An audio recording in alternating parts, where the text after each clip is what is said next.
الحمد للہ رب العالمین والصلاة والسلام علی رسولہ الکریم وعلی آلہ واصحابہ اجمعین والعاقبۃ للمتقین اما بعد فاعوذ باللہ من الشیطان الرجیم بسم اللہ الرحمن الرحیم وَإِذْ قَالَ رَبُّكَ لِلْمَلَائِكَةِ إِنِّي جَاعِلٌ فِي الْأَرْضِ خَلِيفَةً قَالُوا أَتَجْعَلُ فِيهَا مَن يُفْسِدُ فِيهَا وَيَسْفِكُ الدِّمَاءَ وَنَحْنُ نُسَبِّحُ بِحَمْدِكَ وَنُقَدِّسُ لَكَ قال إني أعلم ما لا تعلمون وعلم آدم الأسماء كلها ثم عرضهم على الملائكة فقال أنبئوني بأسماء هؤلاء إن كنتم صادقين قالوا سبحانك لا علم لنا إلا ما علمتنا إنك أنت العليم الحكيم قال يا آدم أنبئهم بأسمائهم فلما أنبأهم بأسمائهم قال ألم أقل لكم إني أعلم غيب السماوات والأرض وأعلم ما تبدون وما كنتم تكتمون وَإِذْ قُلْنَا لِلْمَلَائِكَةِ اسْجُدُوا لِآدَمَ فَسَجَدُوا إِلَّا إِبْلِيسَ أَبَى وَاسْتَكْبَرَ وَكَانَ مِنَ الْكَافِرِينَ۔ سامعین اکرام، اب ہم اس کی لفظی تفسیر معلوم کرتے ہیں۔ وَإِذْ قال ربک للملائکۃ انی جاعل فی الارض خلیفہ، اور یاد کرو جب کہا آپ کے رب نے فرشتوں سے یقیناً میں بنانے والا ہوں زمین میں ایک خلیفہ۔ قالوا اتجعل فیہا من یفسد فیہا ویسفک الدماء، انہوں نے کہا کیا بناتا ہے تو اس زمین میں اس کو جو فساد کرے گا اس میں اور بہائے گا خون۔ وَنَحْنُ نُسَبِّحُ بِحَمْدِكَ وَنُقَدِّسُ لَكَ، اور ہم تسبیح کرتے ہیں ساتھ تیری تعریف کے اور پاکیزگی بیان کرتے ہیں تیری۔ قَالَ إِنِّي أَعْلَمُ مَا لَا تَعْلَمُونَ، کہا اللہ تبارک تعالیٰ نے کہ بے شک میں جانتا ہوں جو تم نہیں جانتے۔ وَعَلَّمَ آدَمَ الْأَسْمَاءَ كُلَّهَا ثُمَّ عَرَضَهُمْ عَلَى الْمَلَائِكَةِ فَقَالَ أَنبِئُونِي بِأَسْمَاءِ هَؤُلَاءِ إِن كُنتُمْ صَادِقِينَ، اور سکھلائے اس نے آدم علیہ السلام کو نام سب کے سب، پھر پیش کیا ان کو اوپر فرشتوں کے اور کہا خبر دو مجھے ان چیزوں کے ناموں کی اگر ہو تم سچے۔ قالوا سبحانک لا علم لنا الا ما علمتنا انک انت العلیم الحکیم، انہوں نے کہا پاک ہے تو، نہیں ہے علم ہم کو مگر وہی جو سکھایا تو نے ہم کو، بے شک تو ہی ہے مکمل جاننے والا اور مکمل حکمت والا۔ قال یا آدم انبئہم باسمائہم، اللہ تبارک تعالیٰ نے کہا اے آدم بتا دے تو ان کو نام ان چیزوں کے۔ فلما انبأہم باسمائہم، پس جب بتا دیے اس نے ان کو نام ان کے۔ قال الم اقل لکم انی اعلم غیب السماوات والارض واعلم ما تبدون وما کنتم تکتمون، تو کہا اللہ تبارک تعالیٰ نے کیا نہیں کہا تھا میں نے تم سے کہ بلا شبہ میں جانتا ہوں چھپی باتیں آسمانوں اور زمین کی، اور میں جانتا ہوں جو تم ظاہر کرتے ہو اور جو تھے تم چھپاتے۔ وَإِذْ قُلْنَا لِلْمَلَائِكَةِ اسْجُدُوا لِآدَمَ فَسَجَدُوا إِلَّا إِبْلِيسَ أَبَى وَاسْتَكْبَرَ وَكَانَ مِنَ الْكَافِرِينَ، اور جب کہا ہم نے فرشتوں سے سجدہ کرو تم آدم علیہ السلام کو، تو سجدہ کیا سب نے سوائے ابلیس کے، اس نے انکار کیا اور تکبر کیا اور تھا وہ کافروں میں سے۔ صدق اللہ العظیم۔ محترم سامعین کرام، جیسا کہ قرآن پاک میں حضرت آدم علیہ السلام اور ابلیس لعین کا قصہ 7 مرتبہ آیا ہے، اور ترتیب مصحف کے اعتبار سے یہ پہلی مرتبہ یہاں پر سورہ بقرہ کے اندر ان آیتوں میں یہ قصہ آ رہا ہے، اور ہم دیکھیں گے کہ پورے قرآن پاک میں یہ قصہ 7 مرتبہ دہرایا گیا ہے۔ وَإِذْ قَالَ رَبُّكَ لِلْمَلَائِكَةِ إِنِّي جَاعِلٌ فِي الْأَرْضِ خلیفہ، اور جب آپ کے رب نے فرشتوں سے کہا میں زمین میں ایک خلیفہ بناؤں گا۔ یہ ابو البشر حضرت آدم علیہ السلام کی تخلیق کی ابتدا اور ان کی فضیلت کا ذکر ہے۔ جب اللہ تعالیٰ نے آدم علیہ السلام کی تخلیق کا ارادہ کیا تو اس نے فرشتوں کو آگاہ کیا اور فرمایا کہ وہ آدم علیہ السلام کو زمین کے اندر خلیفہ بنائے گا۔ اس پر تمام فرشتوں نے کہا اتجعل فیہا من یفسد فیہا، کیا تو زمین میں اس کو بنائے گا جو اس میں فساد کرے گا، یعنی گناہوں کا ارتکاب کر کے زمین پر فساد برپا کرے گا، وہ یسفک الدماء، اور خون بہائے گا۔ یہ عموم کے بعد تخصیص ہے، اور اس کا مقصد قتل کے مفاسد کی شدت کو بیان کرنا ہے، اور یہ فرشتوں کے گمان کے مطابق تھا کہ وہ ہستی جسے زمین میں خلیفہ بنایا جا رہا ہے، اس کی تخلیق سے زمین کے اندر فساد ظاہر ہوگا۔ چنانچہ انہوں نے اللہ تبارک تعالیٰ کی پاکیزگی اور عظمت بیان کرتے ہوئے عرض کی کہ وہ اس طریقے سے اللہ تبارک تعالیٰ کی عبادت کر رہے ہیں جو تمام مفاسد سے پاک ہے۔ چنانچہ انہوں نے کہا وَنَحْنُ نُسَبِّحُ بِحَمْدِكَ، اور ہم تیری پاکیزگی بیان کرتے ہیں تیری خوبیوں کے ساتھ، یعنی ہم ایسی تنزیہ کے ساتھ تیری پاکی بیان کرتے ہیں جو تیری حمد و جلال کے لائق ہیں۔ وَنُقَدِّسُ لَكَ، اس میں ایک معنی کا احتمال یہ ہے کہ ہم تیری تقدیس بیان کرتے ہیں، یعنی نقدسک۔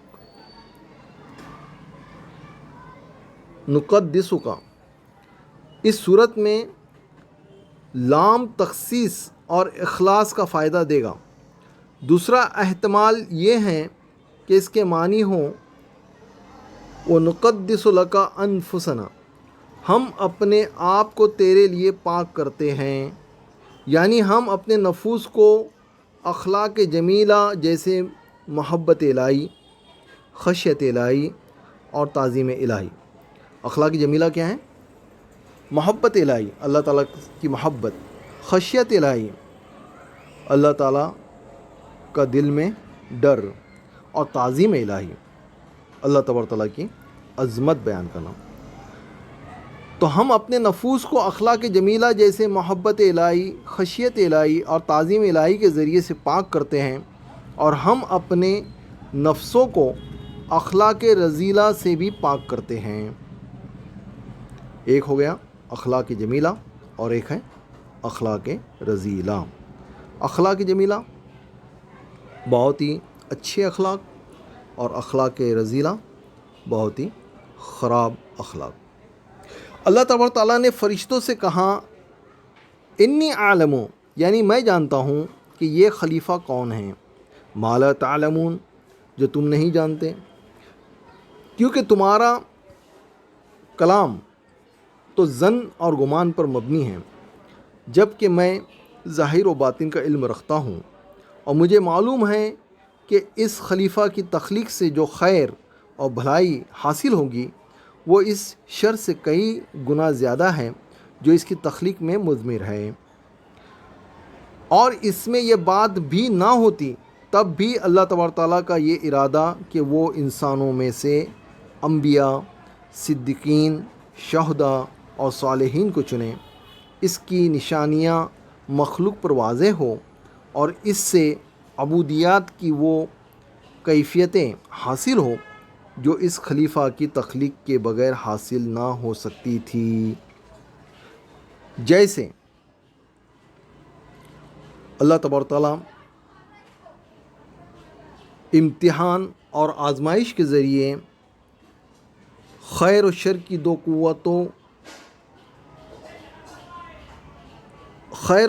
دو قوتیں ظاہر ہو جو مکلفین کی فطرت میں پوشیدہ ہیں، اور اللہ تعالیٰ کے دشمنوں، دوستوں، اس کے خلاف جنگ لڑنے والوں اور حزب اللہ کے مابین امتیاز ہو، اور ابلیس کا وہ شر ظاہر ہو جو اس کی فطرت میں پوشیدہ ہے اور جس سے وہ متصف ہے۔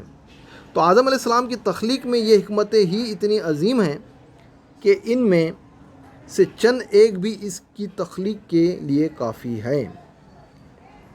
اللہ تبارک و تعالیٰ نے فرشتوں سے کہا، ارشاد باری تعالیٰ ہے انی عالم، یعنی میں جانتا ہوں کہ یہ خلیفہ کون ہے، ما لا تعلمون، جو تم نہیں جانتے، کیونکہ تمہارا کلام ظن یعنی گمان پر مبنی ہے، جبکہ میں ظاہر و باطن کا علم رکھتا ہوں۔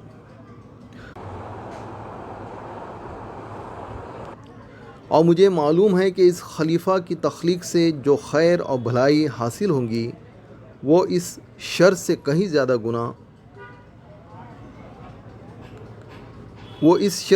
کئی گنا زیادہ ہے جو اس کی تخلیق میں مضمر ہے۔ پھر چونکہ فرشتوں کے قول میں ان کے اس خیال کی طرف اشارہ ہے کہ انہیں اس خلیفہ پر فضیلت حاصل ہے، اس لیے اللہ تبارک تعالیٰ نے ارادہ فرمایا کہ وہ فرشتوں پر آدم علیہ السلام کی فضیلت کو واضح کر دیں، تاکہ اس کے ذریعے سے وہ آدم علیہ السلام کی فضیلت اور اللہ تبارک تعالیٰ کے کمال حکمت اور اس کے علم کو جان لیں۔ پس اللہ تبارک تعالیٰ نے فرمایا وَعَلَّمَ آدَمَ الْأَسْمَاءَ كُلَّهَا، یعنی اللہ تعالیٰ نے آدم علیہ السلام کو تمام چیزوں کے اسماء اور ان کے مسمى کا علم عطا فرما دیا۔ پس اس نے اسے اسم اور مسمى دونوں کی تعلیم دی، یعنی الفاظ اور معنی دونوں سکھا دیے، یہاں تک کہ اسماء میں بڑا اور چھوٹے کے مابین امتیاز کو بھی واضح فرما دیا۔ مثلا بڑا پیالہ، چھوٹا سا پیالہ۔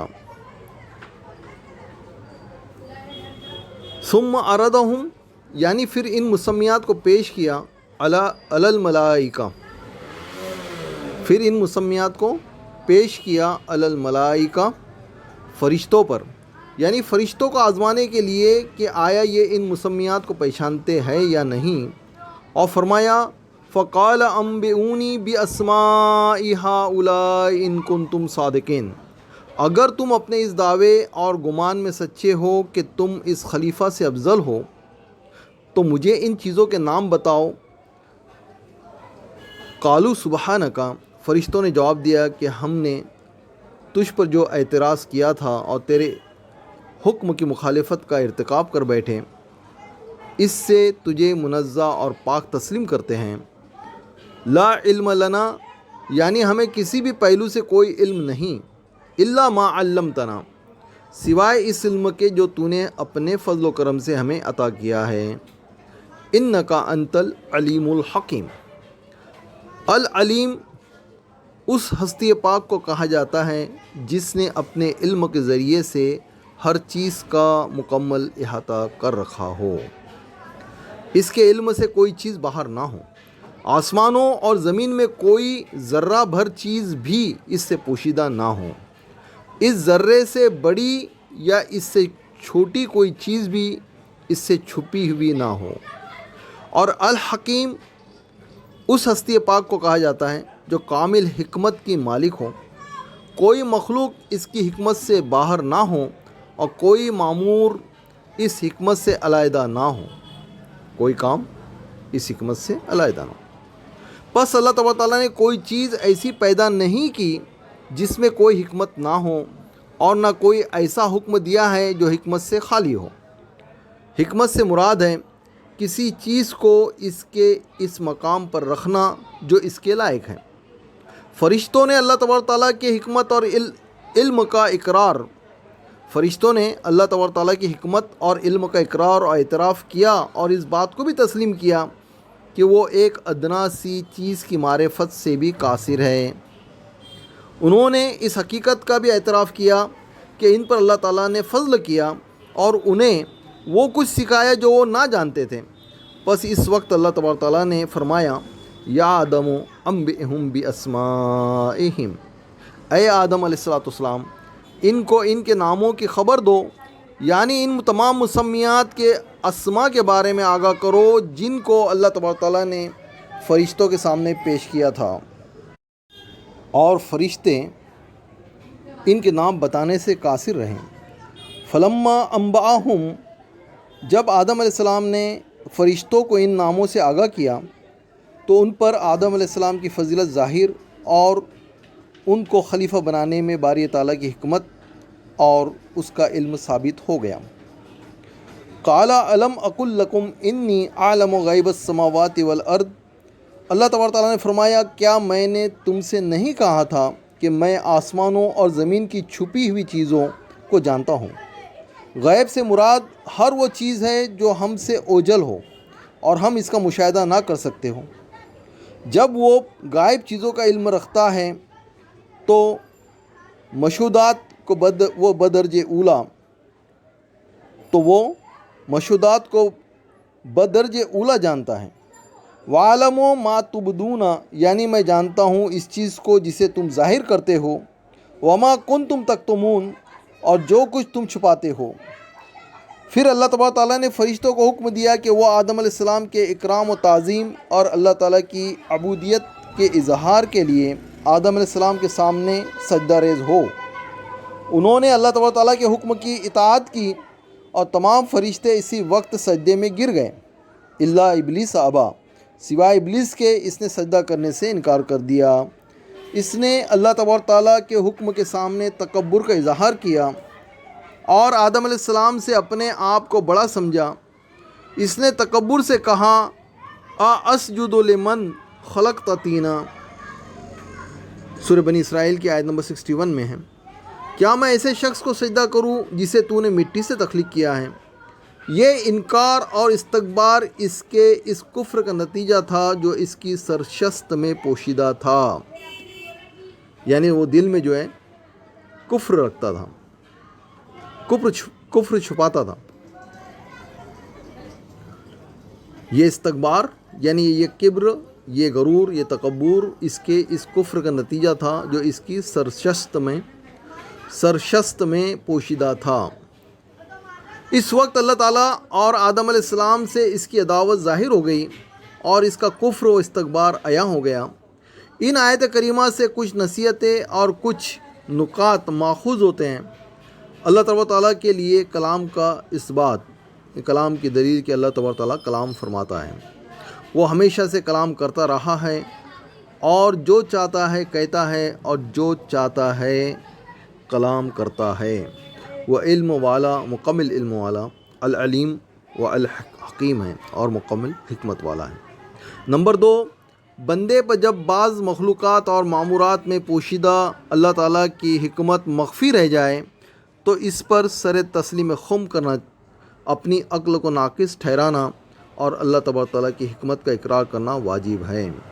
نمبر 3، ان آیات سے یہ بھی ظاہر ہوتا ہے کہ اللہ تبارک تعالیٰ نے فرشتوں کے معاملے کو اہمیت دی، ان پر احسان عظیم فرمایا، جس چیز کے بارے میں وہ جاہل تھے انہیں تعلیم دی، اور جس کا انہیں علم نہ تھا اس پر انہیں متنبہ فرمایا۔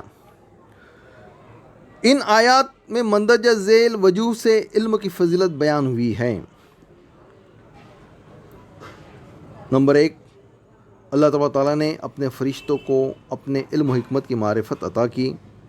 نمبر 2، اللہ تبارک تعالیٰ نے ان کو اس حقیقت سے واقف کرایا کہ آدم علیہ السلام کو بربنائے علم و فضیلت حاصل ہے، اور علم بندے کی افضل ترین صفت ہے۔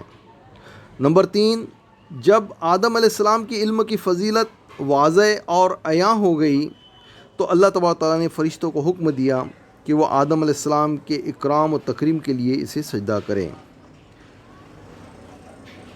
نمبر 4، کسی اور کو کسی امتحان کے ذریعے سے آزمانا، جبکہ اس امتحان میں کچھ لوگ پورے نہ اترے ہو، پھر امتحان میں پورا اترنے والے صاحب فضیلت سے یہ امتحان لے تو یہ اس شخص سے زیادہ کامل ہے جس سے ابتدا میں امتحان لیا گیا تھا۔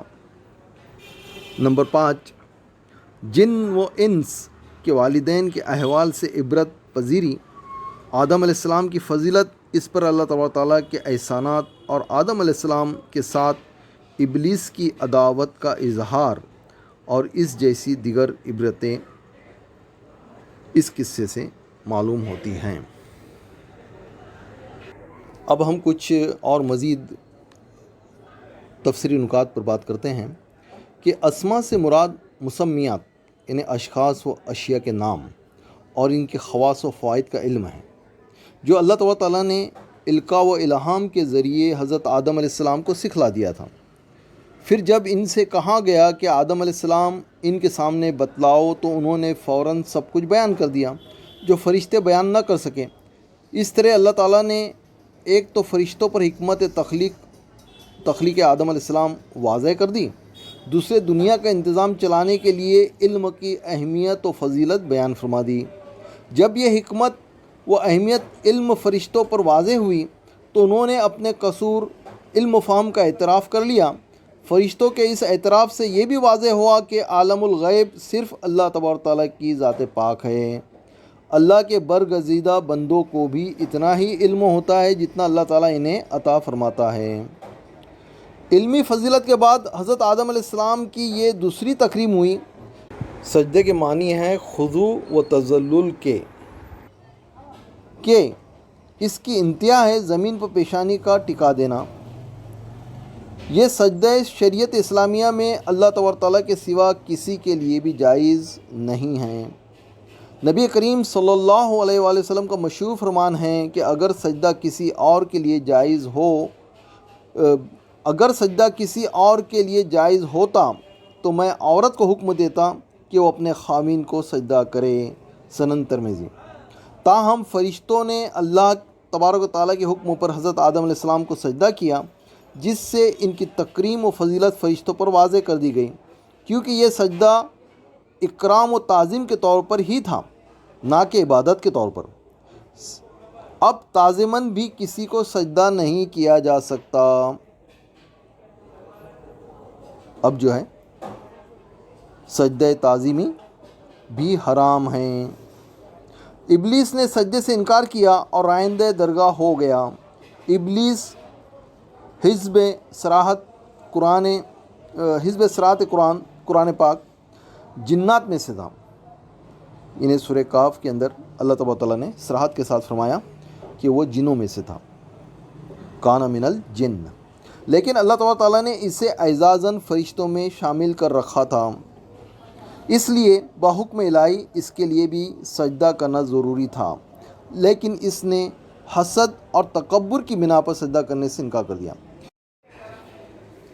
گویا حسد اور تکبر وہ گناہ ہیں جن کا ارتکاب دنیا انسانیت میں سب سے پہلے کیا گیا اور اس کا مرتکب ابلیس تھا۔ تو یہ چیز آپ لوگوں سامنے یہاں پر ظاہر ہوتی ہے کہ حسد اور تکبر یہ پہلے گناہ تھے جو ابلیس کے ذریعے کیے گئے ہیں، اور اس نے اس بنا پر جو ہے وہ سجدہ کرنے سے انکار کر دیا۔ صدق اللہ العظیم و صدق الرسول صلی اللہ علیہ وآلہ وسلم، وآخر دعوانا ان الحمد للہ رب العالمین۔